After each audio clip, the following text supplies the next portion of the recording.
पुत्र का जन्म एक साधारण घटना नहीं है, ये उस गहरे संबंध की कड़ी है जो पिता और संतान को आत्मा के स्तर पर जोड़ता है। पुत्र पिता का दूसरा जन्म होता है। जैसे ही पुत्र इस धरती पर आता है, पिता उसे देखकर अपने ही बचपन को दोबारा जीने लगता है। उसमें वही सपने, वही उम्मीदें और वही संस्कार दिखाई देते हैं। पुत्र अपने पिता की सेवा और देखभाल करता है। जीवन की ढलती उम्र में जब पिता की शक्ति कम हो जाती है तो पुत्र उनका सहारा बनता है, और जब पिता इस संसार को छोड़ जाते हैं तो परिवार का संचालन पुत्र ही संभालता है।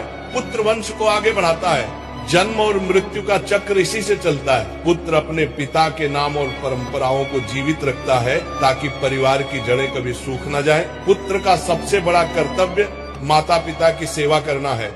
हर परिस्थिति में धन हो या संकट, सुख हो या दुख, पुत्र का धर्म है कि वह अपने माता पिता के चरणों में समर्पित रहे। और सबसे महत्वपूर्ण, पुत्र का जन्म पिता का ऋण चुकाने के लिए होता है। कहा गया है कि अगर पिछले जन्म का कोई तण शेष है तभी पुत्र का जन्म होता है, लेकिन यदि ऐसा कोई ऋण नहीं है तो संतान रूप में बेटी आती है, और बेटी का जन्म भी किसी आशीर्वाद से कम नहीं है, क्योंकि कन्या दान करने से मनुष्य को महापुण्य प्राप्त होता है। इसलिए चाहे पुत्र हो या पुत्री, दोनों ही ईश्वर का दिया हुआ अनमोल उपहार है।